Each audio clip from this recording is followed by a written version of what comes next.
हरिओम।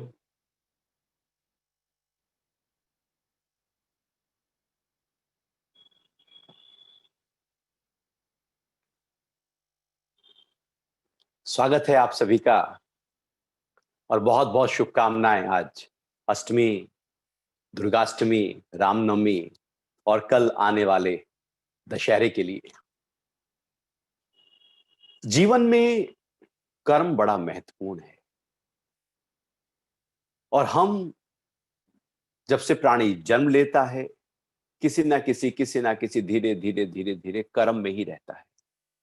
सुबह से लेकर रात तक हम कोई ना कोई कर्म, भले वो शरीर के स्तर पर हो रहा हो, भले वो इंद्रियों के स्तर पर हो रहा हो, मन के स्तर पर हो रहा हो, बुद्धि के निर्णयों के स्तर पर हो रहा हो, अहंकार के स्तर पर हो रहा हो, इच्छाओं के स्तर पर हो रहा हो, किसी ना किसी स्तर पर हमारे अंदर कर्म चलता रहता है। हम कभी खाली बैठ ही नहीं सकते, बैठा जा ही नहीं सकता। खाली का मतलब है कि हम ध्यान में हैं। जब कोई कर्म नहीं हो रहा है, वो अवस्था ध्यान की है, अकर्म की अवस्था। लेकिन हम दिन भर ध्यान में तो होते नहीं है, हम तो कुछ ना कुछ कर रहे होते हैं। तो और ये केवल हमारे साथ नहीं होता है, तो हर जीवधारी प्राणी कर्मों में लगा ही है। और जब तक ये जीवन है तब तक कर्म है। ऐसा कोई भी काल नहीं, समय नहीं जब कर्म नहीं हो रहे। तो या यूं कहें कि कर्म ही जीवन है, और जब कर्म ना हो रहे हो तो उसको मृत्यु कहते हैं। या यूं कहें गति ही जीवन है, गति यदि खत्म हो जाए पूरी तरह से तो उसको मृत्यु कह देते हैं। तो जीवन और कर्म आपस में पूरी तरह से जुड़े पड़े हैं। तो जब जीवन और कर्म आपस में जुड़े हुए हैं और जीवन में कर्म करना ही है, कर्म होगा ही होगा, तो क्यों ना इन कर्मों को ही ध्यान दिया जाए, क्यों ना इनको ही थोड़ा सही प्रकार से किया जाए, क्यों ना इन कर्मों में हमारी बुद्धि पूरी तरह से आ जाए, क्यों ना ये कर्म एकाग्र मन के साथ हो, क्यों ना ये कर्म बुद्धि की सूक्ष्मता के साथ हो, क्यों ना ये कर्म प्रेम के साथ हो, ज्ञान के साथ हो, ध्यान के साथ हो, होश के साथ हो, सुजाग होकर हो। क्यों ना इन कर्मों में हमारे अंदर प्रसन्नता बनी रहे, कि कोई भी कर्म कर रहे हो लेकिन वो प्रसन्नता का भाव आपके अंदर ज्यों का त्यों है ही है। तो इन कर्मों को कम खत्म नहीं किया जा सकता, बल्कि कर्म करने की जो भाव है उसको बदला जा सकता है। तो भगवान गीता के तीसरे अध्याय में जो कर्म योग नाम से प्रचलित है, वहां पर पहले ही कह रहे हैं कि भैया देखो, ऐसा तो हो नहीं सकता कि तुम कहो कि मुझे कर्म नहीं करना, कर्म तो करोगे ही। अब बात यह है कि कर्म जो करोगे वो कैसे करो, उस कर्म को करने की जो प्रक्रिया है उसको ठीक कर लो। कर्म आपका व्यवस्थित होने लगे, संतुलित होने लगे, होश पूर्वक होने लगे, तो कर्म आपको बांधेगा नहीं। जब आप मुस्कुरा रहे होते हैं, खिलखिला रहे होते हैं, आप प्रेम में होते हैं, आप कभी देखना कि उस समय जो आप कर्म कर रहे हैं वो बहुत ही स्मूथ तरीके से कर्म होते हैं, आराम से होते हैं, सहजता से होते हैं। लेकिन कभी आप परेशान हो, चिड़चिड़ापन हो, थोड़ी झल्लाहट हो, कोई क्रोध हो, कोई निंदा हो रही हो, कोई डर बैठ गया हो अंदर, तो अब जो आपके कर्म होंगे वो बिखर जाएंगे। वो सधे हुए कर्म नहीं होंगे, बिखरे बिखरे से कर्म होंगे, और वो सारे कर्म हमारे मन को हिलाने लगेंगे। जब हम सही प्रकार से, व्यवस्थित तरीके से, संतुलित तरीके से जो कर्म हमें करने हैं वो कर्म हम नहीं करते, हम कुछ और कर रहे होते हैं, तो आप कभी भी देखना हमारा मन भी कहेगा ये ठीक नहीं है, हमारा हार्ट की बीट भी बढ़ जाएगी, हृदय भी धुक धुक शुरू हो जाएगा, मन मस्तिष्क हृदय हर स्तर पर उसका विरोध पैदा होने लगेगा।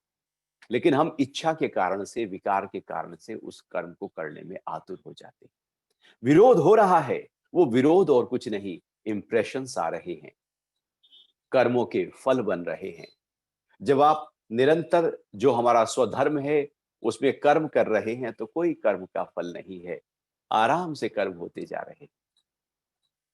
लेकिन जब आप कुछ उल्टा सीधा अपने संस्कार के अनुरूप, स्वधर्म के अनुरूप कर्म न करके उसके प्रतिकूल कर्म कर रहे होते हैं, तो अंदर उसका असर आने लगता है। और गीता का तीसरा अध्याय केवल इसी बात को समझाने के लिए है कि कर्म ऐसे करो जो उसका असर आप पर ना हो, उसका फल ना हो, उसका बंधन ना हो। तो भगवान ने एक शब्द कहा कि यदि आप काम के साथ में, अर्थात इच्छा के साथ, स्वार्थ के साथ, किसी विकार के साथ, अंदर की हलचल के साथ जब कर्म करोगे तो बांध लेगा। और बिना हलचल के, अनासक्त होकर, एकदम प्रेम के भाव के साथ आप कर्म करोगे तो वो मुक्ति की तरफ ले जाएगा। आसक्ति में किए गए कर्म बांध देते हैं, अनासक्त होकर किए गए कर्म खोल देते हैं, फ्री कर देते हैं। लेकिन हम यदि देखें तो हमारे सारे कर्म आसक्ति के हैं या अनासक्ति के? चलो हम घर में आप हैं तो घर में हम जो व्यवहार करते हैं आपस में एक दूसरे से, तो वहां पर हमारा मन चलता है, हिलता है, परेशान होता है, तनाव में रहता है, झल्लाहट में रहता है, तो हम व्यवहार करते हैं, तब हम शब्द देते हैं, तब हम कर्म करते हैं। या मन पूरी तरह से सौहार्दपूर्ण वातावरण में खुशी खुशी परिवार के सभी सदस्यों को ध्यान में रखते हुए, वो आपका ध्यान रख रहे हैं, आप उनका ध्यान रख रहे हैं, एक बहुत ही अच्छे माहौल के साथ जब आप कर्म करते हैं, तो जीवन यूं ही एकदम पता नहीं लगता कैसे निकल जाता है। और बहुत ज्यादा हलचल पैदा हो जाए, क्रोध पैदा हो जाए, झल्लाहट पैदा हो जाए, कोई झगड़ा हो जाए, तू मैं हो जाए, तो आप देखना उसका असर आपके अंदर कितना आने लगेगा। और फिर उस दिन आप जब काम कर रहे होंगे ऑफिस का, तो कितना हिलकर काम कर रहे होंगे। काम तो थोड़ा था, आप एक्सपर्ट भी थे, लेकिन वो उतना हो ही नहीं पा रहा है, क्योंकि लयबद्ध नहीं हो पा रहे हैं पीछे से हम। क्योंकि बिखर गया है, बुद्धि भी बिखर गई, मन भी बिखर गया, अंदर तनाव पैदा हो गया, एक हलचल आ गई, तो हमारे कर्म हिल जाते हैं। और भगवान कह रहे हैं कि इस तरह से जो कर्म हिलेंगे वही बांध लेंगे। हम यदि अपने आप को पूरी तरह से सजग होकर, होश में, सुजाग होकर कर्मों में जाएं, तो कर्म नहीं बांधेंगे, अन्यथा कर्म पीछा छोड़ेंगे नहीं। कर्म कभी पीछा नहीं छोड़ते। आप कहीं अकेले में जाकर कुछ काम कर लो, ऐसा थोड़ी है कि कोई देख नहीं रहा है। आपका जो पाप कर्म है किसी ने देखा नहीं तो चल जाएगा। इसलिए हम पाप कर्म को ढककर करते हैं, कोई देख ना ले। खिड़की दरवाजे बंद करके करते हैं, कोई देख ना ले, छुपक के करते हैं। चोरी भी हम छुपक के करते हैं, कोई देख ना ले। तो हम कोई देख ना ले, क्योंकि देख लेगा तो उसका असर क्या जाएगा बाहर। अब बाहर असर जाए या न जाए, कोई देखे न देखे, लेकिन आपके अंदर वाला तो बैठा हुआ देख ही रहा है कि आप कर क्या रहे हैं। वो जो अंदर वाला है, महत्वपूर्ण वो है। गुरु ने कहा अपने शिष्य को, दो शिष्य को बुलाया और कहा ये मुर्गी है, ऐसी जगह पर इसको ले जाकर मारना जहां पर कोई देखे ना। तो ढूंढने लगे दोनों शिष्य कि कोई कोई देखे ना। तो कोई जंगल में गया तो वहां भी लग रहा है कि शायद कोई पशु पक्षी हो सकता है, आदमी नहीं देख रहा है तो कोई प्राणी तो देख रहा है। तो एक जो था उसमें से खूब उसने खोजा, खूब खोजा, तो एक काली कोठरी गुफा में पहुंचा जहां पर कोई नहीं था, और वहां पर जाकर उसने उसको मारा। लौट के आया, दूसरा भी आया, वो बिल्कुल जीवित मुर्गी को साथ ले आया, एक मृत मुर्गी को साथ लेकर आ गया। तो जो मृत लेकर आया उसने कहा, गुरुजी जैसा आपने कहा था मैंने वैसा ही किया। मैं सब जगह देखा लेकिन कोई ना कोई मुझे देख रहा था। मैं एक काल कोठरी में गया, वहां पर पूरी तरह से अंधेरा था, वहां कोई देखने वाला नहीं था, ना पशु था ना पक्षी था, सूरज की रोशनी भी नहीं थी कि वही साक्षी हो जाए। मैं पूरी तरह से अंधेरे में जाकर मार कर आया, पूरी तरह से मैंने आपके वचनों का पालन किया। दूसरे से पूछा, भैया तुझे कोई जगह नहीं मिली? इसको तो मिल गई एक जगह। तो दूसरा बोलता है, गुरुजी मैं सब जगह गया लेकिन कोई नहीं देख रहा था जहां पर वहां पर मैं तो था ही ना। मैं तो देख ही रहा था ना कि ये मर रहा है, मारा जा रहा है। तो जो देखने वाला है वो तो अंदर बैठा ही है ना, मैं उसको कैसे ढाक सकता हूं? तो भले कोई बाहर का ना देखे, लेकिन हम तो खुद देख ही रहे हैं ना अपने कर्मों। तो अपने कर्मों को हम खुद ही देख रहे हैं, क्योंकि कर्मों के फल हमारे ही अंदर बन रहे। हम किसी की निंदा करें, चोरी करें, इधर उधर की बातें करें, उसके सामने ना करें, उसके पीठ पीछे करें, लेकिन आपके अंदर तो उसकी रोलिंग चली रही है ना। भले वो ना देखे, वो ना सुने, लेकिन आपके अंदर तो कर्म के फल इकट्ठा हो ही गए हैं ना। तो क्यों ना इन कर्मों को ही ऐसे किया जाए कि उसके फल हमारे चित्त में जाकर इकट्ठा ना हो। और भगवान ने पहले ज्ञान की चर्चा की, फिर कर्मों की चर्चा की, कि अपने कर्मों को ध्यान दो। ज्ञान यदि हो गया तो कर्म आप पूरी तरह से ध्यान दे सकते हैं। नहीं तो हमारे कर्म पूरी तरह से बिखरे हुए होते हैं, हम अपनी मस्ती में कर्म करते हैं, अपनी इच्छा में, अपनी वासना में, अपने अहंकार से कर्म करते हैं। दूसरा जाए भाड़ में, दूसरे से कोई लेना देना नहीं। हमें तो अपना मन अच्छा रखना है, अपनी बुद्धि अच्छी रखनी है, अपना ही ध्यान रखना है। जो स्वार्थ से किया जाए, भगवान ने उसको कहा है कि वो पाप कर्म है। जो यज्ञ के निमित्त किए जाएं, सबको ध्यान में रखते हुए कर्म किए जाएं, सबकी भलाई के कर्म हो, वो कर्म कल्याणकारी कर्म होते हैं, वही यज्ञ के कर्म होते हैं।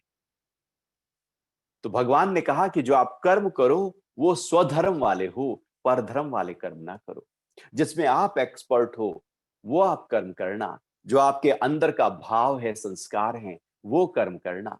जो एक परंपरा है वो कर्म करना। ऐसा नहीं कि ब्राह्मण क्षत्रिय का कर्म करने लगे, क्षत्रिय वैश्य का कर्म करने लगे, और शूद्र जो है वो ब्राह्मण का कर्म करने लगे।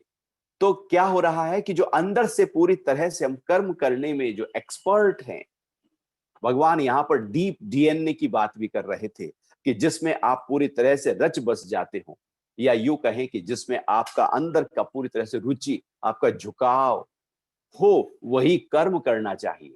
वही आपका धर्म बन जाता है, वही आपकी जात बन जाता है, जो आपका झुकाव है। ऐसा नहीं कि ब्राह्मण के घर में जन्म लेने से आप ब्राह्मण हैं, बल्कि अंदर से आपके अंदर यदि ब्रह्म को प्राप्त करने की भाव जगा है तो आप ब्राह्मण हैं। यदि आपके अंदर सेवा का ही भाव है तो आप शूद्र हैं। यदि आपके अंदर व्यापार की कलाएं हैं तो आप वैश्य हैं। ये कोई बाहर की, ये कोई धर्म नहीं है, ये कोई जाति नहीं है, बल्कि ये तो अंदर के रुझान और झुकाव की बात थी। अर्जुन में भी, चूंकि वो क्षत्रिय है, और क्षत्रिय का झुकाव रुझान हमेशा युद्ध की तरफ होता है, और वो उस युद्ध से भाग रहा था, ऊपर धर्म की तरफ जा रहा था, स्वधर्म को छोड़ रहा था। तो स्वधर्म को छोड़कर जब हम कहीं और भागते हैं तो वो कर्म बन जाता है। भले दूसरे का कर्म बहुत श्रेष्ठ भी क्यों ना हो, अच्छे से अच्छा भी क्यों ना हो, लेकिन वो हमें फलीभूत हो नहीं सकता। आप वहां पर कर्म ही बनाकर आ जाए। तो भगवान कह रहे थे कि जो काम है, हमारी जो इच्छाएं हैं, वासनाएं हैं, ये हमारा पीछा नहीं छोड़ती, और हमारे सारे काम सुबह से उठकर कर्ता भाव के साथ, कुछ करना है, कुछ करना है, अब ये कर लूं, अब वो कर लूं, लगातार कर्तापना अंदर पड़ा हुआ है। करने से पहले वो कर्तापना है कि ये करना है, करने के समय कर्तापना है, और करने के बाद उसको गिनाकर कर्तापना खड़ा था कि मैंने ये किया। ये कर्ता का भाव हमको खा रहा है, हमको हमारी ऊंची स्थिति से नीचे लेकर आ रहा है। ये कर्ता का भाव जब जरूरत हो तो पेश करो, प्रकट करो। जब जरूरत ही नहीं है तब कर्ता के भाव को लेकर हम क्या करेंगे? वो तो हमारे कर्मों को दूषित ही कर देगा, वो तो बिखेर ही देगा। उसका कोई असर हमारे जीवन में महक के रूप में प्रकट नहीं होगा, बल्कि कर्तापना एक जय। अष्टावक्र गीता में बोलता है कि ये जैसे सर्प का दंश होता है, सांप का वो डसता है, उसका जहर फैलता है, हमारे अंदर भी कर्तापना ऐसे ही है। ये सर्प का दंश है। कर्ता का भाव हमारी ऊंची स्थिति को नीचे ले आता है। केवल कर्तापना ही मुझे जगत से जोड़ देता है, उलझा देता है, दुख लेकर आता है। जीवन की सारी समस्याएं और सारे दुख, सारा डर इसी कर्तापना के ऊपर खड़ा हुआ है, कि मैं हूं, ये जो अहंकार है, मैं, हर जगह मैं। वो एक रिसर्च हुई ना कि फोन पर सबसे ज्यादा कौन सा शब्द प्रयोग में लाया जाता है, तो यही निकला कि आई, मैं सबसे ज्यादा प्रयोग में आता है। जबकि ये जो अहंकार है, ये हमारे बहुत ही फायदे के लिए मिला है। अहंकार का मतलब है कि जिससे आप अपने को कह पाएं कि ये आप हैं, आप कह पाएं कि ये सुरक्षित है, ये मेरा शरीर है, ये मेरा घर है, ये मेरा परिवार है, उसकी संभाल आप कर पाएं, इसलिए अहंकार है। जब उसकी जरूरत हो तब उसका ध्यान दें, बाकी उस अहंकार से अपना नाता न रखें। लेकिन हम गलती ये कर जाते हैं कि हर समय उसी अहंकार को पकड़ कर रखते हैं। जो कुछ समय के लिए मिला था, उसको हम लगातार पकड़े रखते हैं। अब ऐसा थोड़ी है कि जैसे बाथरूम है, आपके घर में बाथरूम है, हर समय बाथरूम में थोड़ी बैठे रहते हैं। जब उसकी आवश्यकता होती है, बाथरूम में जाते हैं, आप आ जाते हैं। जब आवश्यकता होती है तो कैंची का प्रयोग करते हैं, चाकू का प्रयोग करते हैं, सुई का प्रयोग करते हैं। जब आवश्यकता नहीं है तो वो रखा है, वो रखा है, अपने स्थान पर है। आवश्यकता होने पर उसका प्रयोग कर लिया जाएगा। अहंकार भी ऐसे ही है। जब उसकी आवश्यकता है, आपको कहीं अपना नाम रूप बताना है, आपको अपना कहीं फॉर्म भरना है, आपको कहीं टॉयलेट जाना है, तो देखना है कि मेल है या फीमेल है। जब आवश्यकता हो तो अपने अहंकार को प्रकट किया जाए, आवश्यकता नहीं तो उसको रख लिया जाए, ढक लिया जाए। जैसे आप पर्स को निकालते हैं, आवश्यकता हो पैसा खर्चने की तो पर्स खोलकर पैसा निकालते हैं, आवश्यकता नहीं तो कई कई दिन तक आप देखेंगे कि पर्स बंद ही है। अहंकार भी ऐसे ही है कि आवश्यकता होने पर प्रयोग किया जाए, लेकिन हम जैसे पर्स को हर समय खोले ही रखे हुए हैं, जैसे हम हर समय बाथरूम में बैठे हुए हैं, हर समय चाकू छुरी सुई हमारे ही हाथ में है। तो वो क्या करेगी चाकू छुरी सुई? वो आपका हाथ काटना शुरू कर देगी। आप बाथरूम में ज्यादा बैठेंगे, वहां पर आपके अंदर उसका जो प्रभाव है, कुप्रभाव है, वो आना शुरू हो जाएगा। क्योंकि जिसका जितना प्रयोग करना था उससे ज्यादा कर लिया। ये कर्तापना ही कर्म को फल देने वाला होता है। कर्म योग का मतलब है कि जहां पर कर्मों में कर्तापना ना हो। मेरा कर्तापना गल जाए तो कर्म शुद्ध हो गए। अकर्ता भाव से किए गए कर्म शुद्ध होने लगते हैं, वो बांधते नहीं है। लेकिन जब हम कर्तापने से करते हैं, चाहे थोड़ा सा ही आप किसी को पानी का एक गिलास दो और कर्तापने से दो, और फिर याद रखो मैंने उसको एक गिलास पानी का पिलाया था, वो घर आए थे, मैंने चाय पिलाई थी। वो इसका मतलब है कर्तापने में उस कर्म के इंप्रेशन इकट्ठा हो गए हैं। वो कर्तापने में जो कर्म के इंप्रेशन इकट्ठा होते हैं, तो फिर वो फल देते हैं। ये कर्तापना ही है जो सबसे बड़ी रुकावट है कर्म योग के रास्ते में। और गीता के दूसरे अध्याय में इसी कर्तापने को डिसॉल्व करने के लिए ज्ञान की चर्चा हुई, जानने की चर्चा हुई है कि मैं कौन हूं।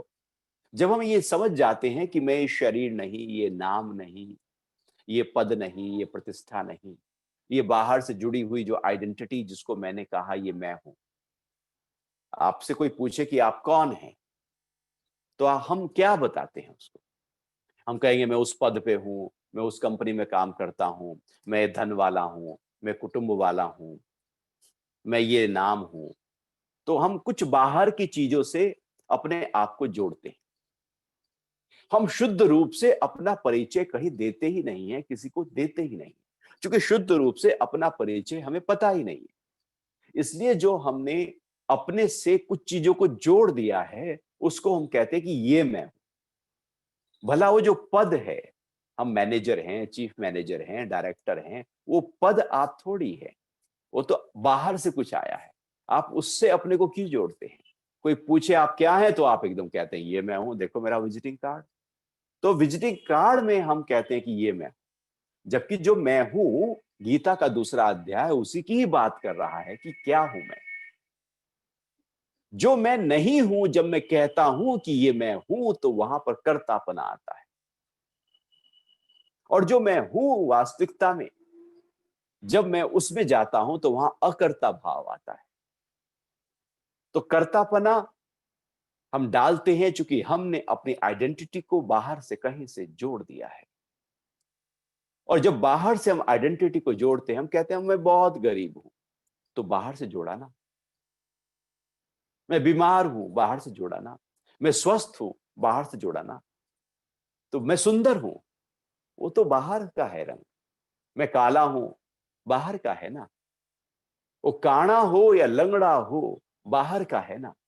अमीर हो या गरीब, हिंदुस्तानी हो या किसी और देश का हो, बाहर का है ना। हिंदू घर में जन्म लिया है या मुसलमान घर में जन्म लिया है, बाहर का है ना। हम उसे क्यों कहते हैं कि मैं हिंदू हूं? ये तो बाहर की चीज है। आत्मा कोई हिंदू और मुसलमान और सिख और ईसाई थोड़ी होती है। आत्मा कोई अमीर और गरीब थोड़ी होती है। आत्मा कोई मैनेजर जूनियर मैनेजर थोड़ी होती है। आत्मा कोई कोई ब्राह्मण क्षत्रिय वैश्य शूद्र थोड़ी होती है। आत्मा कोई शरीर मन बुद्धि थोड़ी होती है। आत्मा इन सबसे परे है।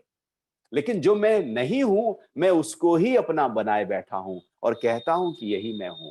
यही जो कर्तापना है, यही मेरे कर्म योग की सबसे बड़ी रुकावट बनकर खड़ा है। यदि एक कर्ता भाव किसी तरह से डिसॉल्व हो जाए, और वो डिसॉल्व कैसे होगा? वो आत्म भाव में आकर ही हो सकता है। वो ज्ञान की अवस्था में टिक कर ही हो सकता है, उसके अलावा कोई और तरीका ही नहीं। इसलिए दूसरा अध्याय ज्ञान सांख्य योग है, क्योंकि वहां पर एक ऊंची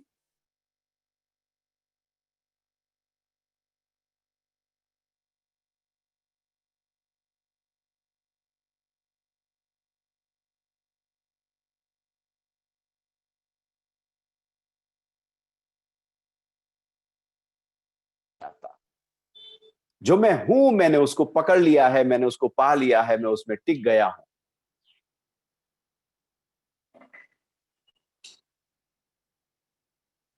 तो जैसे ही मैं उसमें टिक गया हूं, उस भाव को अब हम पूरी तरह से अनुभव करते हैं।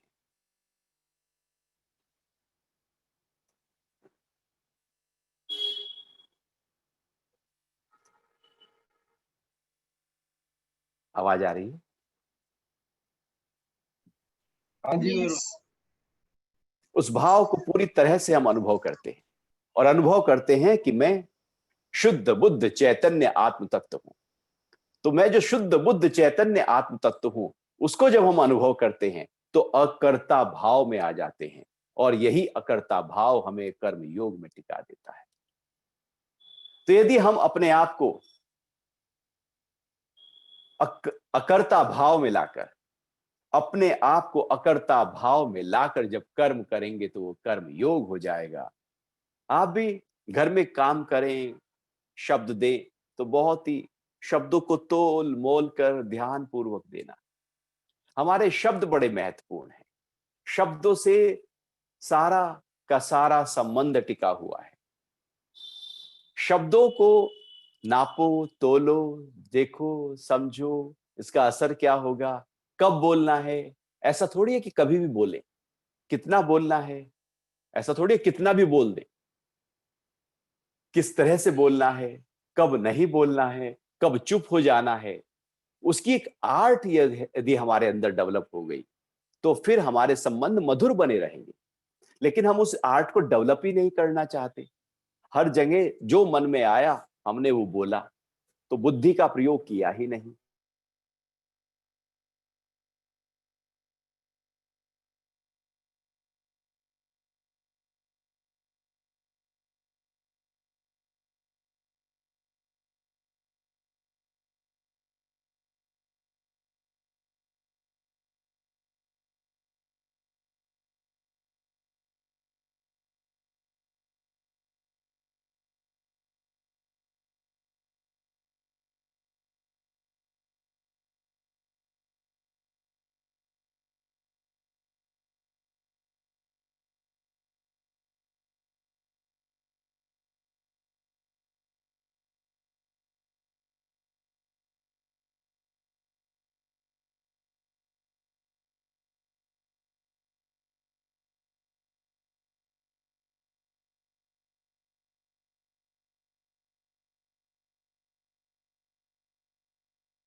आवाज आ रही है? सही है गुरुजी। तो आपके कोई प्रश्न हो तो उस पर बात कर सकते हैं।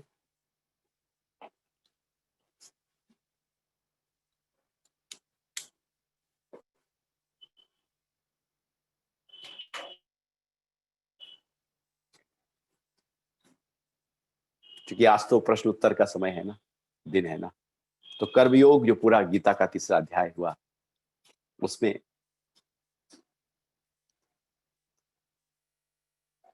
जो भी भाव उठ रहा हो,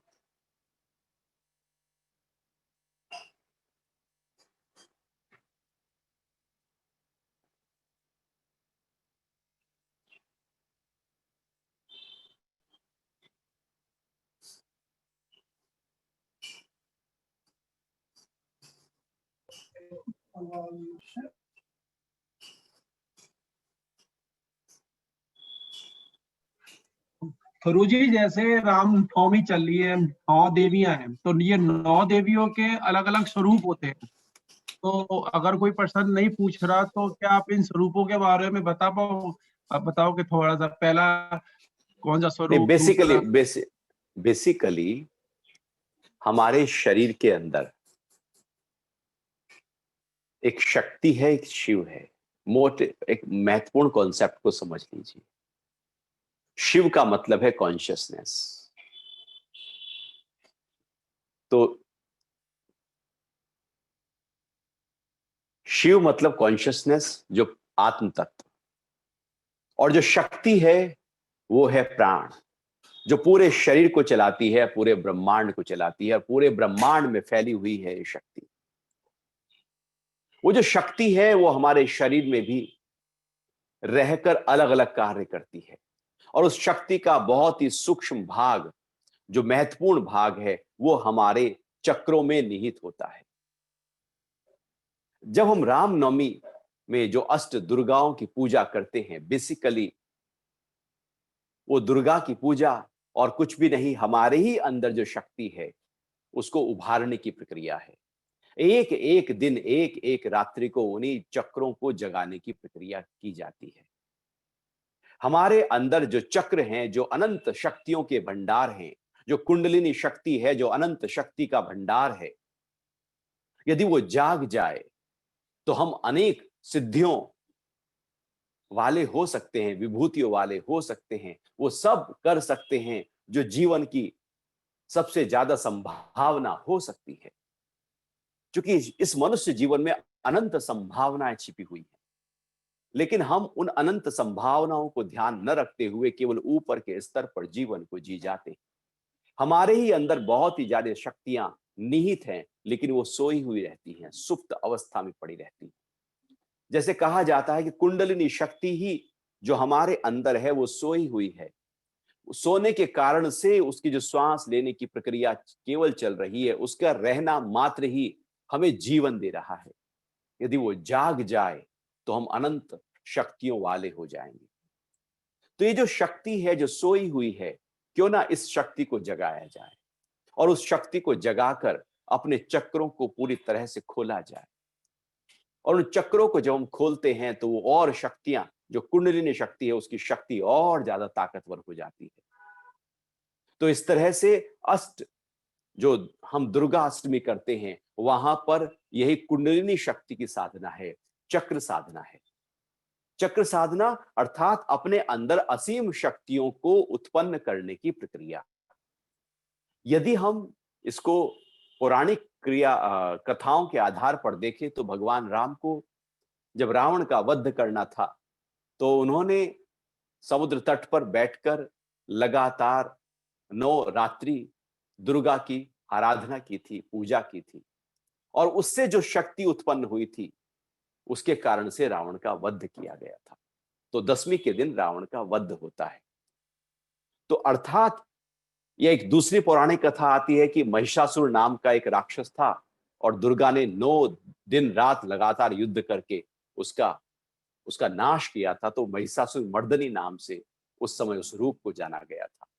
अर्थात लगातार जब हम उस भाव में शक्ति को जगाने में रहते हैं तो हम असीम शक्तियों के भंडार हो जाते हैं। अब वो कैसे जगेगी? तो पहले समझना होगा कि जो कुंडलिनी शक्ति है वो हमारे शरीर में रीढ़ की हड्डी के सबसे निम्नतम छोर पर है। रीढ़ की हड्डी के अंदर सुषुम्ना नाड़ी है, फिर चित्रा और विचित्रा नाड़ी है, उसके सबसे अंतिम छोर पर, जिसको कुंडलिनी शक्ति के बारे में कहा है कि बाल के नोक के 1000वें हिस्से के समान, 3.5 लपेटे खाए हुए, 42 लंबी, लाल रंग की, अति सूक्ष्म, अपनी पूंछ को अपने मुख में दबाकर रीढ़ की हड्डी के सुषुम्ना के सबसे अंतिम छोर पर, अर्थात बिल्कुल निचले के स्तर पर सोई पड़ी है। इसका नाम है कुंडलिनी। कुंडलिनी का मतलब होता है कुंडल। कुंडल का मतलब है जो ऐसे गोल गोल है, जैसे कान में कुंडल पहना जाता है, जैसे सांप कुंडली मारकर बैठता है। यदि आप विज्ञान के दृष्टिकोण से देखें तो जो एनर्जी का मूवमेंट है आपके तारों में भी, वो भी एनर्जी हमेशा ऐसे कुंडल रूप में ही गति करती है। एनर्जी कभी सीधी गति नहीं करती। एनर्जी मतलब जो गति इस प्रकार से करे, कुंडल के रूप में जो गति हो रही है वो शक्ति की गति होती है। तो हमारे शरीर में सारी गति जो हो रही है, सारी शक्ति उसी कुंडल के आकार में गति हो रही है। इसलिए ऋषियों ने इसका नाम कुंडलिनी दिया। इसको सर्पिणी कहा, भुजंगिनी कहा, जो कि सांप जैसे बैठता है, अर्थात एक सिंबल है। तो हमारे शरीर में जो शक्ति है वो केवल बहुत ही सूक्ष्म, बहुत ही थोड़ी शक्ति है जो जीवन को चलाती है। लेकिन जो पावर हाउस है, जो पूरी तरह से शक्ति का भंडार है, वो तो कुंडलिनी शक्ति के अंदर निहित है। वो सोई है, उसको जगाना है। तो हम इन दिनों पर उसी शक्ति की आराधना करते हैं, उसकी उपासना करते हैं। इसलिए भोजन को हम ध्यान रखते हैं, उपवास में रहते हैं, शरीर को हल्का करते हैं, जिससे शरीर हल्का होकर नींद ना आए और लंबे समय तक हम साधना में बैठे रहें। और उसके बाद फिर कुछ निश्चित मंत्रों का जाप किया जाता है, उच्चारण किया जाता है, कुछ प्राणायाम की विधियों को किया जाता है, ध्यान की अनूठी और मुद्राओं को लगाया जाता है। उसके बाद वो शक्ति का जागरण होता है। और शक्ति जैसे जैसे जागती है फिर नीचे से ऊपर की तरफ गति करती है। और हमारे शरीर में जो 7 चक्र हैं, उन सभी चक्रों को एक एक दिन में खोलती चली जाती है। पहले सबसे पहले मूलाधार चक्र आता है। कुंडलिनी शक्ति जागकर जो रीढ़ की हड्डी के सबसे निचले स्तर पर है, सुषुम्ना के सबसे निचले स्तर पर है, सबसे पहला चक्र जो है मूलाधार चक्र है, वो बिल्कुल एकदम गुदा स्थान के पास होता है पीछे। दूसरा जो चक्र है वो स्वादिष्ठान चक्र है, जो उपस्थ के पीछे होता है। तीसरा चक्र मणिपुर चक्र है, जो नाभि के पीछे है। चौथा अनाहत चक्र है, जो हृदय के पीछे। पांचवा विशुद्ध चक्र जो गले में है। छठा आज्ञा चक्र और सातवां सहस्रार चक्र। इस तरह से शक्ति जागकर एक एक दिन एक एक चक्र की शक्ति को अपने साथ लेती है, चक्र को जगाती जाती है। एक एक दिन उस शक्ति, वो जो दुर्गा है, वो जो शक्ति है, वो और ज्यादा प्रबल होती चली जाती है, प्रचंड होती चली जाती है। और धीरे धीरे इन दिनों में फिर हम उस शक्ति को जगाकर शिव के साथ, जो हमारी कॉन्शियसनेस है, शक्ति शिव के साथ मिल जाती है। और इसी अवस्था को मुक्ति कहते हैं, इसी अवस्था को आत्म साक्षात्कार कहते हैं, इसी को कैवल्य कहते हैं, इसी को मोक्ष कहते हैं। तो शक्ति को जगाकर हम पूरे शक्तिवान हो जाते हैं और फिर शिव तत्व में अपने आप को लीन कर देते हैं, विलीन कर देते हैं। तो ये पूरी प्रक्रिया इन दिनों पे की जाती है, जिससे हम जागृत जीवन जिए, हम सुप्त जीवन जी रहे। जब शक्तियां ही सोई हैं तो हमारा जीवन जगा हुआ कैसे होगा? हमने केवल आंख खोली है, हम केवल दिन भर के छोटे छोटे काम में अपने आप को लगाए हुए हैं। लेकिन हम केवल इतने ही नहीं हैं, हम इससे बहुत कुछ ज्यादा हैं। जैसे आप कंपनी में बहुत ही ऊंचे पद पर हो, या कोई कंपनी में बहुत ही ऊंचे पद पर हो, तो और वो दिन भर के झाड़ू पोछा सारे काम कर रहा है, तो क्या केवल वो उतना ही है? वो उससे न जाने कितने गुना ज्यादा है। उसकी संभावनाएं बहुत कुछ है। ऐसा नहीं कि वो काम करने से हम उसी पर ही केवल ऐसा समझे कि ये यही है। ऐसे ही हमारा जीवन है, जो हम दिन भर के छोटे छोटे कामों में रहते हैं, इतना ही नहीं है हमारा जीवन। इसके पीछे परमात्मा ने बहुत कुछ असीम शक्तियां दी हैं, लेकिन वो सोई हुई हैं, उनको जगाना होगा। क्योंकि हम ही अपने आप को बाहर की तरफ रखते हैं, हमारा ही रुझान बाहर है, हम ही बाहर आ सकते हैं, हम ही बाहर डरे हुए हैं, दुख में हैं, बाहर की तरफ जुड़कर हमने उन शक्तियों को खो दिया है। फिर से उन्हीं शक्तियों को आराधना करते हुए, ध्यान रखते हुए उनको जगाना होगा। और जब वो शक्तियां जागती हैं तो बहुत सारी सिद्धियां देती हैं, जिन सिद्धियों का वर्णन आपने सुना होगा, विभूतियों का वर्णन सुना होगा। जैसे हनुमान जी की हम विभूतियों का वर्णन सुनते हैं कि वो कभी छोटे हो जाते हैं, कभी बड़े हो जाते हैं, कभी बिल्कुल हल्के हो जाते हैं, कभी भारी हो जाते हैं, कभी रूप बदल लेते हैं। तो वो सब अणिमा, महिमा, लघिमा, गरिमा, प्राप्ति, प्राकम्य, ईशित्व, वशित्व, ऐसे महर्षि पतंजलि ने बहुत सारी विभूतियों का वर्णन किया है। वो सिद्धियां जैसे जैसे ये शक्ति जागने लगती है, अनेक प्रकार की सिद्धियों का साधक जो है उसको मिलने लगती हैं। फिर साधक उन सिद्धियों में अटकता नहीं, फंसता नहीं, बस वो माइलस्टोन की तरह हैं, रास्ते के कंकड़ पत्थर की तरह हैं, बस आई हैं। लेकिन साधक जो है वो लगातार साधना में रहता है और अपने उस असीम आनंद को, उस परम आनंद को, उस चिदानंद रूप शिवोहम शिवोहम के भाव में अपने आप को टिका देता है। तो ये पूरी प्रक्रिया इन दिनों पर की जाती है, शक्ति का जागरण किया जाता है और उस शक्ति को शिव के साथ, क्योंकि शिव जब आप लिखते हैं तो शिव में जो ई की मात्रा होती है वो शक्ति है, ई। और यदि शक्ति हट जाए तो शिव शव हो जाते हैं। तो शक्ति सहित ही जो शिव हैं वो शिव हैं, और शक्ति रहित शिव शव हो जाते हैं। ऐसे ही हम भी यदि शक्ति को पूरी तरह से सहस्रार के साथ एकाकार कर देते हैं तो शिव रूप में आ जाते हैं, अन्यथा शव ही होते हैं। बस ये शरीर थोड़ा बहुत काम कर रहा होता है, लेकिन असीम संभावनाओं के साथ, अनंत संभावनाओं के साथ, अनंत शक्तियों और सिद्धियों के साथ हम जीवन को नहीं जीते। ये दिन इसलिए हैं, इसलिए बहुत सारी रात्रि होती हैं, चाहे वो दीपावली की रात्रि हो, होली की रात्रि हो या गुरु पूर्णिमा की रात्रि हो। इन्हीं शक्तियों को, क्योंकि उस समय पूरी जो प्रकृति है वो हमारे सहयोग में आ जाती है। वो प्रकृति में भी प्राण तत्व प्रचुर मात्रा में होता है। वो प्रकृति जब प्राण तत्व प्रचुर मात्रा में होता है, वो नक्षत्रों का प्रवाह इस प्रकार से हो रहा होता है कि उसका प्रभाव सीधे हमारे शरीर पर आकर उन सूक्ष्म सोई हुई शक्तियों को जगाने में सहायक हो जाता है, जो सामान्यतः थोड़ी साधना ज्यादा करनी पड़ेगी, लेकिन विशेष दिनों में उसकी साधना कम करनी पड़ेगी। क्योंकि वहां पर आपका जो इन्वायरमेंट है, जो प्रकृति है, जो सूक्ष्म प्रकृति है, और प्रकृति में जो शक्तियां हैं वो हमारे सहयोग में आ गई हैं, इसलिए ये दिन विशेष हो जाते हैं।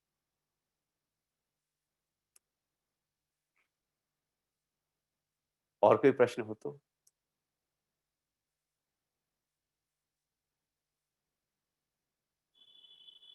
संस्कार क्या है पूछ रहे हैं। देखो, जैसे हमने कोई कर्म किया, अब आपने वो कर्म किया, शरीर से कर लिया, मन से कर लिया, कुछ भी, जरूरी नहीं कि आपने किसी को गाली दी तो कर्म हुआ। आपने मन में सोचा तो कर्म हो गया। मारा ही कर्म हुआ, आपने सोचा मारूंगा, कर्म हो गया। तो जो कर्म किया उस कर्म का फल आएगा। ऐसा कोई कर्म नहीं है जिसका फल ना हो। हर कर्म के साथ उसका फल है, है ही है। जैसे अग्नि के साथ तेज है ही है, जल के साथ शीतलता है ही है उसमें। ऐसे ही कर्म का फल है ही है। जो भी, जैसे हमने पानी पिया तो पानी पीने का कर्म हुआ, हमारी प्यास बुझ गई। खाना खाया, खाने का कर्म हुआ, हमारी भूख मिट गई। ये तो हुए नित्य कर्म। लेकिन जो कर्म आसक्ति से, अहंकार से, स्वार्थ से, विकार से किए जाते हैं, वो कर्म अपना फल जरूर देते हैं। और वो फल कैसे देंगे? एकदम नहीं देंगे। हो सकता है एकदम दे दें, हो सकता है थोड़ी देर बाद दें, बहुत बाद में दें, हो सकता है इस जन्म में दे ही ना, फिर बाद में कभी किसी जन्म में दे दे, जिसको हम प्रारब्ध कहते हैं, डेस्टिनी कहते हैं। तो वो कर्म के जो फल हैं वो हमारे चित्त में जाकर इकट्ठा हो जाते हैं। अब बात आती है, चित्त क्या है? चित्त एक स्टोर हाउस है जहां पर सारे कर्मों के फल इकट्ठा है। फिर प्रश्न उठता है, चित्त कहां पर होता है? ये चित्त कहीं और नहीं बल्कि हमारे ही शरीर में जो प्राण तत्व पूरे शरीर में दौड़ रहा है, उसी प्राणा में इंप्रेशंस के रूप में ये कर्म के फल इकट्ठा हो जाते हैं। और जैसे इसका नाम दिया है फल, बहुत ही प्यारे शब्दों का वर्णन किया जाता है, उनको इस्तेमाल किया जाता है। फल का मतलब है जैसे पेड़ पर फल लगता है, उसको फल तब कहेंगे जब वो पक जाएगा पूरी तरह से, उसके सारे गुण, सारी क्वालिटीज उसमें आ जाएंगी, उसमें मिठास आ जाएगी, तो उसको फल कहेंगे। तो कर्म जो किया था उसका जो फल जब पक जाए पूरी तरह से, अब उसका कर्म फिर से अपना फल देने को तैयार हो जाए, उसको फल कहते हैं। तो वो जो फल है वो हमारे चित्त में इंप्रेशंस के रूप में इकट्ठा होता है। जो इंप्रेशंस के रूप में इकट्ठा होता है, जितना भी इंप्रेशंस इकट्ठा हो जाए हमारे अंदर, और न जाने कितने कर्म हम दिन में कर लेते हैं, एक जीवन में न जाने कितने हो गए होंगे, और इतने सारे जन्मों में तो पता नहीं कितने हुए होंगे। वो सारे इंप्रेशंस को संस्कार कहते हैं। तो वो संस्कार ही हैं, जब वो पूरी तरह से फल देने को तैयार हो जाते हैं तो उभर कर आ जाते हैं, पॉप अप करते हैं, और हम उसी तरह की वासना उठती है, उसी तरह के कर्म करने लगते हैं, और उसी तरह का फल हमारे सामने प्रकट हो जाता है। इसलिए कोई लोग बिल्कुल काम नहीं करते, उनके जीवन में सब कुछ बहुत अच्छा होता है, क्योंकि उनको पुराने कर्मों का फल मिल रहा है। कुछ लोग बहुत काम करते हैं, उनको कुछ अच्छा ही नहीं मिलता, क्योंकि उनके फल जो है इकट्ठा हो रहे हैं। अब वो कब उसका फल देंगे वो हमारे हाथ में नहीं। हमारे हाथ में कर्म का फल नहीं है, हमारे हाथ में केवल कर्म है, फल नहीं है। फल तो न जाने बहुत सारी प्रकृति के कारण से, बहुत सारे लोग, बहुत सारी चीजें उसके साथ जुड़ती हैं, तब फल आता है। जैसे मालिक के हाथ में बीज बोना है, लेकिन अंकुरित होगा ही होगा, पेड़ बड़ा बनेगा ही बनेगा, फल आएगा ही आएगा, ये मालिक के हाथ में नहीं। पता नहीं कौन सा, इतने सारे बीज में से कौन सा बीज अंकुरित हो जाए, और अंकुरित होने के बाद में फिर वो रहे, बड़े होने तक रहे, ये भी पता नहीं। क्योंकि प्रकृति बहुत कुछ यहाँ पर गीता में आगे बोलते हैं, पांचवा हेतु देव है। तो बहुत कुछ चीजें जो हैं वो बाहर से जुड़ी हुई हैं। तो कर्म का फल हमारे हाथ में नहीं, हमारे हाथ में केवल कर्म है, और उसका फल हमारे चित्त में संस्कार के रूप में इकट्ठा है। ये संस्कार कहलाता है। ये आध्यात्मिक कुछ शब्द हैं, जब इनको हम अच्छी तरह से समझ जाते हैं कि संस्कार क्या है, चित्त क्या है, विवेक क्या है, प्रज्ञा क्या है, मुक्ति क्या है, कैवल्य क्या है, तो हम बहुत अच्छी तरह से उनको फिर कोरिलेट कर पाते हैं। और कोई प्रश्न उठ रहा हो?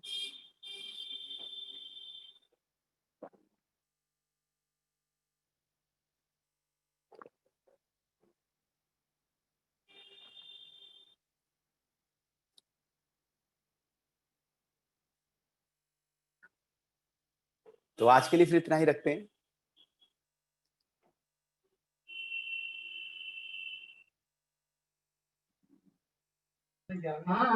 अरे फरू जी, फादर बैठे हैं। फादर एक प्रश्न पूछना चाहेंगे आपसे। हाँ हाँ जरूर, बहुत अच्छा।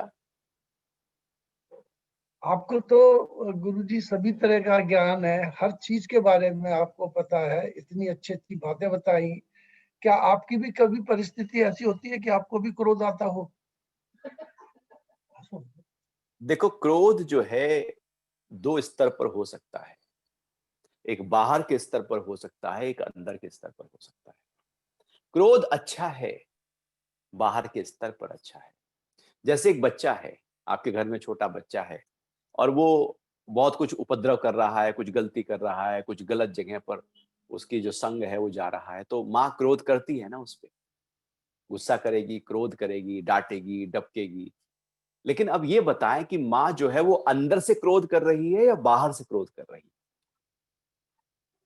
अंदर उसके प्यार है बच्चे के लिए, और उस प्यार के आधार पर क्रोध है उसको सुधारने के लिए।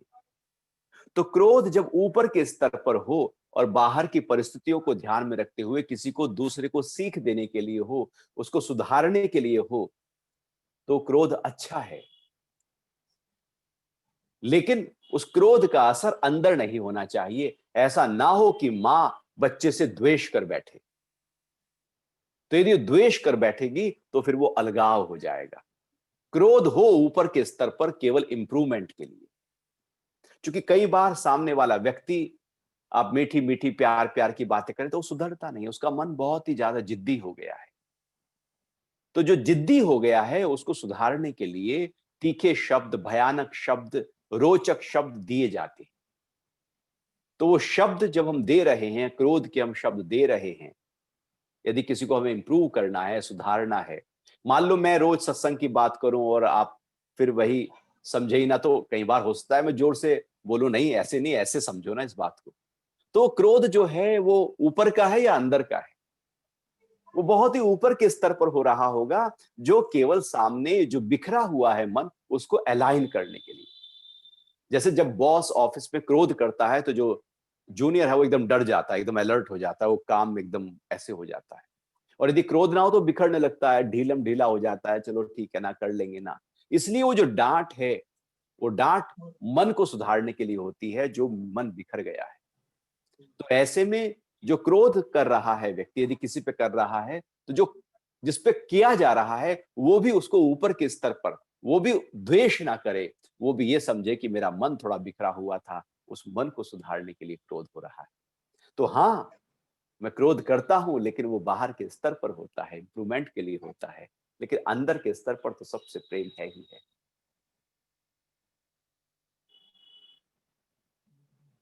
जी बाबूजी। ये तो आपकी बात बहुत अच्छी लगी। गहनेट आवाज आ रही है गुरुजी? हाँ जी, हाँ जी, हाँ जी। ये बात छोटे बच्चों तक के लिए तो ठीक लगती है मेरे को। जो बच्चे अपनी उम्र के बराबर हो गए हैं, 30 साल के, 35 साल के, 40 साल के, ये हर एक को पता है कि माँ बाप बच्चों को सुधारने के लिए ऊपर से ही क्रोध करते हैं, लेकिन बच्चे नहीं समझ पाते इस बात को। ऐसी परिस्थिति में क्या किया जाए? उनको ये लगता है कि हमारे साथ ये ठीक नहीं कर रहे हैं, जबकि कोई भी माँ बाप अपने बच्चों का किसी भी स्तर पर बुरा नहीं चाहता है। बिल्कुल ठीक बात है आपकी। हर माँ बाप ये चाहेगा कि उनके बच्चे बेहतर हों, लेकिन अब हमें देखना होगा कि क्या जो माँ बाप है वो बच्चों में हर जगह टोका टाकी कर रहे हैं, हर काम में टोका टाकी कर रहे हैं, हर बात में टोका टाकी कर रहे हैं? क्या हमने अपने बच्चों को स्वतंत्र किया है? हमने उनको पूरी तरह से आजादी दी है? क्योंकि वो बड़े हो गए हैं, वो अच्छा बुरा वो खुद समझ सकते हैं। यदि वो बड़े होकर अच्छा बुरा नहीं समझ सकते, तो फिर उनको बताना बेकार होगा, वहां पर फिर हम द्वेष ही पैदा करेंगे। पहली बात है कि जब बच्चे जिम्मेदार हो जाएं और अपनी अच्छाई और बुराई, अपना कहां पर जो है वो मुझे ऊर्ध्व गति देगा और कहां अधोगति देगा, कौन से कर्म मुझे ऊपर उठा के लेकर जाएंगे, जब उनका भान हो जाए, ज्ञान हो जाए, तो फिर माता पिता यदि थोड़ा सा भी इशारा करते हैं तो वो एकदम पकड़ लेते हैं।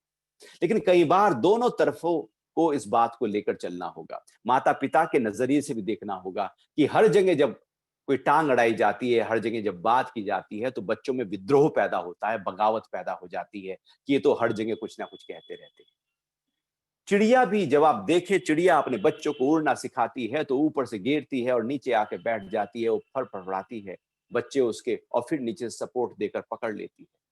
लेकिन जब वो उड़ना सीख जाते हैं तो अब चिड़िया उनके पीछे नहीं पड़ती। लेकिन हम हैं कि कई बार हम बच्चों के पीछे ही पड़े रहते हैं, पीछे ही पड़े रहते हैं। जो हम नहीं कर पाए, हम बच्चों से चाहने लगते हैं। हम चाहने लगते हैं कि बच्चे मेरे पूरी तरह से मेरे जैसे हो जाएं। आपके जैसे बच्चे नहीं, आपसे बेहतर होने चाहिए और ज्यादा विकास होना चाहिए। जो हमारे धन की अवस्था परिवार की पहले थी, बच्चे आए तो उसमें परिवार की स्थिति बेहतर हुई है। हर स्तर पर हम बेहतर होते जाते हैं, लेकिन हम बच्चों को पकड़ लेते हैं। बच्चों को पकड़ने का जो अहंकार है, यही द्वेष पैदा कर देता है।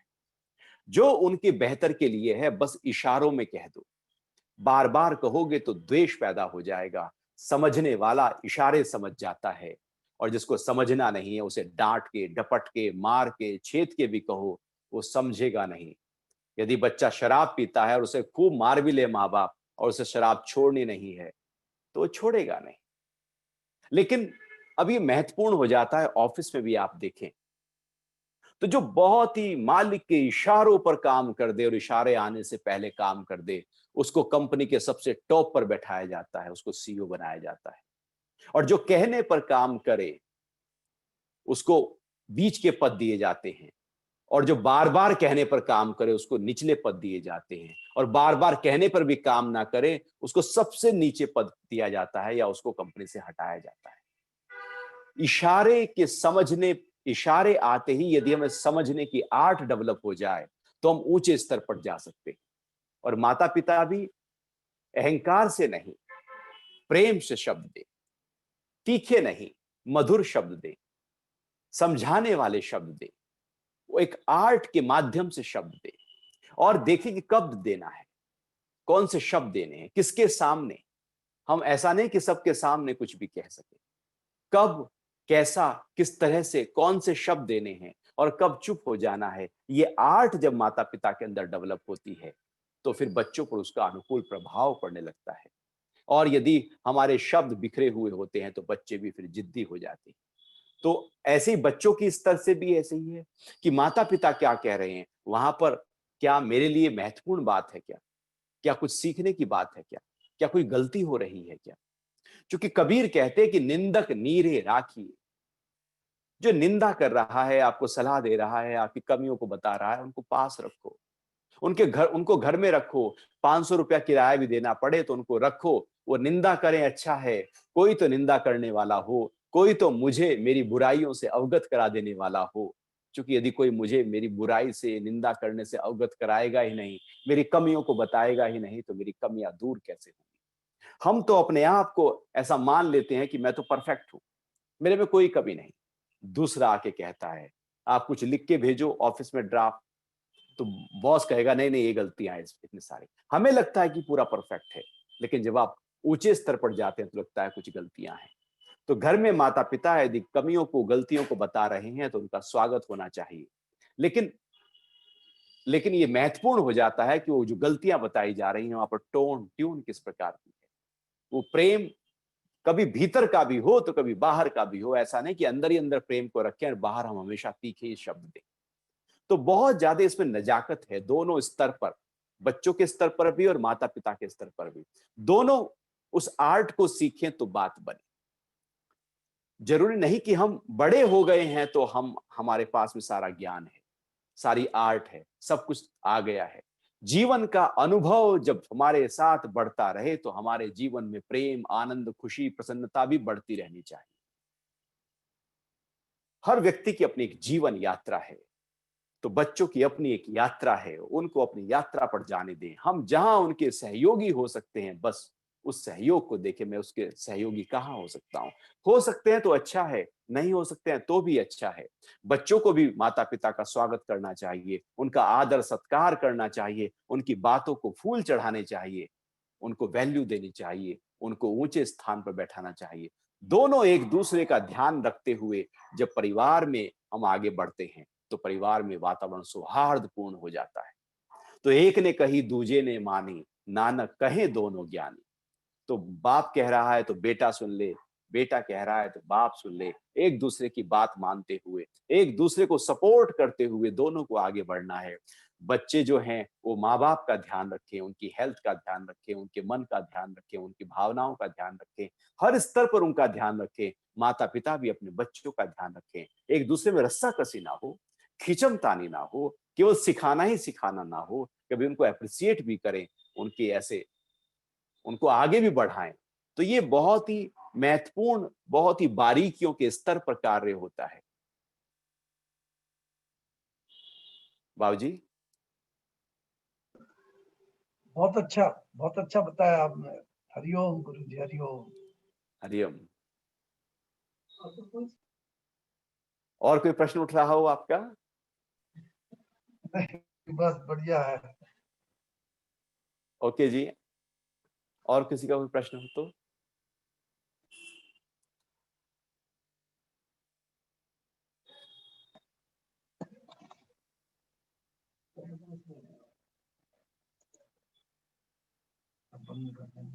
नहीं, कोई पूछेगा प्रश्न तो आज के लिए इतना ही रखते हैं फिर। आप सभी को बहुत बहुत शुभकामनाएं। आज रामनवमी की, दशहरे की। अब हम सोमवार को मिलते हैं और गीता का चौथा अध्याय प्रारंभ करेंगे। हरि ओम।